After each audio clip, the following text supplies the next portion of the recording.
Good evening. I'm Jabari Morris, and this is MMT Monday. Tonight, we will reveal how the rich use their control over this nation to make sure that they get richer while we get peanuts. After this episode, I expect many will want to put on their yellow vest and get into the streets. Make sure to hit the like and subscribe button, and let's get to it.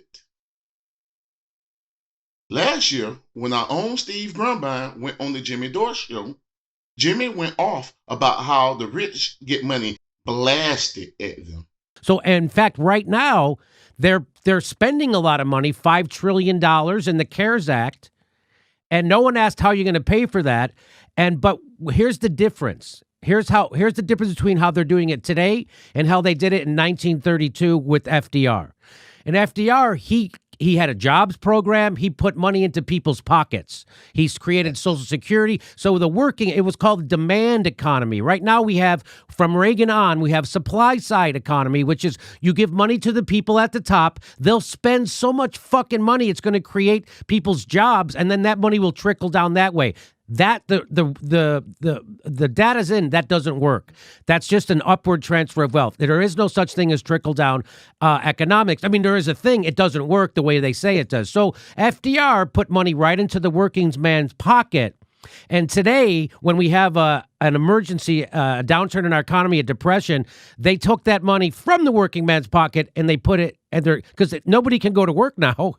And so they're taking money out of your pocket. At the same time, they're taking what was Matt Stoller say? A money cannon, and they're blowing money at the richest people in the country. So they're doing it backwards from what FDR did. So and you see the result, right? 14 million people don't have health care. 19 million people on the brink of being evicted right now. Nobody's got any money, and they say they don't have any money to give a cash stimulus, right? Yeah, it's ridiculous. Steve then agrees with Jimmy on how the rich have been milking the system to make themselves wealthier. Yes, you want to go, if you want to look at how bad this is, go back to the savings and loan crisis in the 80s. Right. The same cast of characters have been milking the system exactly the way you described. The money cannon on the wealthy, on Wall Street, you name it. They have been doing it, and they've been repackaging the same exact people. It is absolutely ridiculous. Robert Rubens and the Hank Paulsons and all the other bad actors. These people have been recirculated, the Jamie Dimons, you name it. And they are still doing this stuff. They're doing it right now. The monies that have been spent into Wall Street to buoy up these banks have been used to literally fatten these people's wallets while people are starving, they're unemployed, they cannot get out, they're going nuts. And it's all because these rich, greedy bastards are literally willing to lie to you because you have been tricked and duped into believing that the federal government is like your household budget. And so we sit there and fight amongst each other about this nonsense while they're sitting there laughing all the way to the bank. Jimmy then shows a graphic of how there's always money creation for the rich, but never enough for the average person. This right here proves that when they say we don't have money for Medicare, or we don't have money for your student loan debt, or we don't have money for a jobs program, or we don't have money for infrastructure, this proves that those are all lies. This right here proves that they're a lie, because they are willing to print $1 trillion a day. Just give it to the banks, $1 trillion a day, because they don't want their stock portfolio to go down. That's the rich guy's money, right? So they want to make sure the stock market is taken care of, while the real economy goes to shit. They don't care about that. But this proves that what you're saying, that anything that we need in this country, we have the money for. They're saying we've got it right here. Steve explains how austerity is used as a weapon against the rest of us. So here's what I say. Why wouldn't the oligarchs who are doing this right now and turning the United States into a shitty form of even shittier form of Brazil, why wouldn't they be smart enough as FDR and said, hey, we better give them at least some health care, or we better give people at least jobs. We got to give them something. Like, why wouldn't they? It's like they act like it's their money. Why wouldn't they just go ahead and print another couple trillion for their workers? It's about control. And when you have everything, what do you need more? How do you measure yourself? How do you measure your godlike worth? You measure it by the gap between you and the guy below you. And so it's all about control. It's all about fattening their existence and building up who they are. The oligarch power, the mindset of that megalomaniac is just unbearable. It's unbelievable. And it's one of the most destructive things out there. And by turning the power of fiat out there for the wealthy and ignoring the needs of the poor, we have committed one of the most incredibly brutal wars. More death has come from fake austerity, fake lies of not having money. They have killed more people than any gun shooting that has ever occurred, than the wars that we hear about. It has killed more around the world in pursuit of this concept of this neo-feudal serfdom that we're entering into. It is a murderous, sick mindset, and we have to eradicate it. And I think that is what MMT allows us to do, is to pull the curtain back, see what the bastards have been doing, and flip the script, and at least educate each other so that we can make demands. And if we can't win by the voting booth, we'll win in the streets. And so is that what we're doing here today? Where we're just, so is that how we fight back again? For instance, Joe Biden is filling his cabinet with people who are against these ideas, right? He's filling his cabinet with right-wing warmongers and Wall Street toadies. And so how do we counter all the talk that we're hearing already about the debts and trade deficits while the political elite give bailouts to their Wall Street banks and big industries? Is this how we do it, just by having this conversation? Jimmy, first things first, I want to thank you for having this conversation. This is so important to us. We've got a pillow shoved over our faces, alternative left media, as you know. We have been censored. We've been stifled with algorithms. We've been blocked, and we've been bickering amongst each other for nonstop for years. This is a huge deal. And I want to thank you, because I believe that lives can be saved by your platform and the things we're doing right here, right now.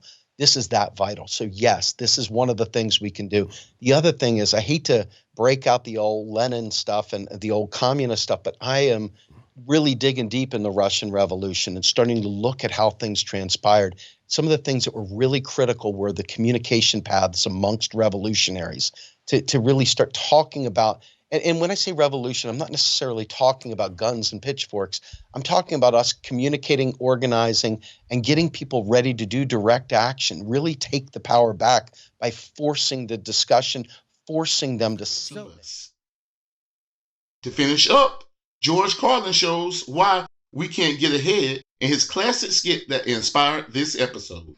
The real owners, the big wealthy business interests that control things and make all the important decisions. Forget the politicians. The politicians are put there to give you the idea that you have freedom of choice. You don't. You have no choice. You have owners. They own you.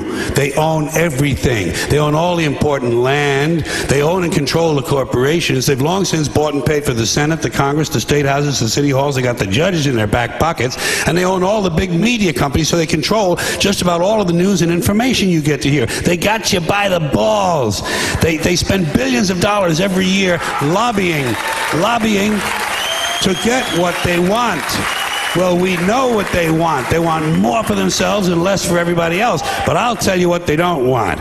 They don't want a population of citizens capable of critical thinking. They don't want well-informed, well-educated people capable of critical thinking. They're not interested in that. That doesn't help them. That's against their interest. That's right. They don't want people who are smart enough to sit around the kitchen table and figure out how badly they're getting fucked by a system that threw them overboard 30 fucking years ago. They don't want that. You know what they want? They want obedient workers. Obedient workers. People who are just smart enough to run the machines and do the paperwork, and just dumb enough to passively accept all these increasingly shittier jobs with the lower pay, the longer hours, the reduced benefits, the end of overtime, and the vanishing pension that disappears the minute you go to collect it. And now they're coming for your Social Security money. They want your fucking retirement money. They want it back so they can give it to their criminal friends on Wall Street. And you know something? They'll get it. They'll get it all from you sooner or later, because they own this fucking place. It's a big club, and you ain't in it. You and I are not in the big club. And by the way, it's the same big club they used to beat you over the head with all day long when they tell you what to believe. All day long, beating you over the head in their media, telling you what to believe, what to think, and what to buy. The table is tilted, folks. The game is rigged. And nobody seems to notice. Nobody seems to care. Good, honest, hard-working people, white collar, blue collar, doesn't matter what color shirt you have on. Good, honest, hard-working people continue. These are people of modest means. Continue to elect these rich cocksuckers who don't give a fuck about them. They don't give a fuck about you. They don't give a fuck about you. They don't care about you at all. At all. At all. Man.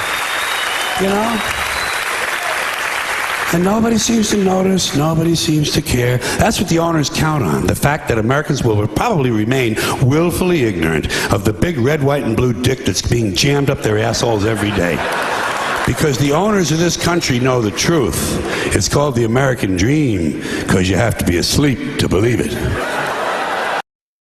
As we can clearly see, the powers that be use all of their influence and power to ensure that they get everything they want, while the 99% is forced to beg for crumbs.